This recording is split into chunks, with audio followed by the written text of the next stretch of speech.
शहर के नगर परिषद सभापति रेखा भाटी और उनके पार्षद पति राकेश भाटी को बहुचर्चित हनुमान सिंह राजपुरोहित सुसाइड केस में क्लीन चिट मिल गई है। इस मामले में भाटी दंपति पर सभी परिवारवादों में क्लीन चिट दे दी गई है। वहीं क्लीन चिट मिलने के बाद पाली शहर की राजनीति में अब नया मोड़ आ गया है। भारतीय जनता पार्टी से पार्षद रहकर नगर परिषद की सभापति बनी रेखा भाटी और भाजपा से पार्षद बने राकेश भाटी को लेकर फांसी देने की बात भी सामने आई थी। इसमें विधायक ज्ञानचंद पारेख का नाम सामने आया। वहीं मौजूदा विधायक पारेख को इस सुसाइड कांड का सबसे बड़ा षड्यंत्रकारी बताकर राकेश भाटी ने विधायक पारेख के सामने निर्दलीय चुनाव लड़ने की ताल ठोक दी। वहीं भाटी के द्वारा विधायक और अन्य भाजपाइयों पर आक्रामक होकर उनकी छवि खराब करने का आरोप लगाकर एक नई बहस छेड़ दी गई है। उसके अंदर भी हमें ये 5 RS अधिकारी द्वारा क्लीन चिट मिल गई है। इसके अंदर राकेश भाटी का कोई भी आरोप नहीं है।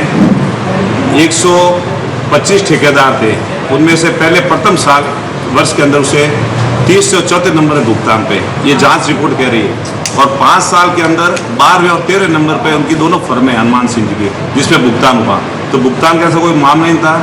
उनको एक गंभीर बीमारी हो गई थी, उनकी वजह से उनके समाज के अंदर उनको लगने लगा कि तो इस हिसाब से वो मामला वो भी जल्दी खुल जाएगा। लेकिन सरकार की तरफ से हमें क्लीन चिट मिल गई है। भुगतान की वजह से कोई ऐसा मामला नहीं हुआ। नगर परिषद ने पूरा निम्नानुसार भुगतान उनकी दोनों फर्मों का किया है। ये भी क्लीन चिट। तो भाटी दंपति के बाहर आने से राजनीति में नया मोड़ आ गया है। संजय दत्ता ज्यादा जानकारी के साथ हमारे संवाददाता जानकारी दे रहे हैं और जुड़ गए हैं। संजय, जानना चाहेंगे आपसे कि राकेश भाटी दंपति जो है वो बाहर आ गए और ऐसे में अब क्या कुछ राजनीतिक नया मोड़ आता हुआ दिखाई दे रहा है?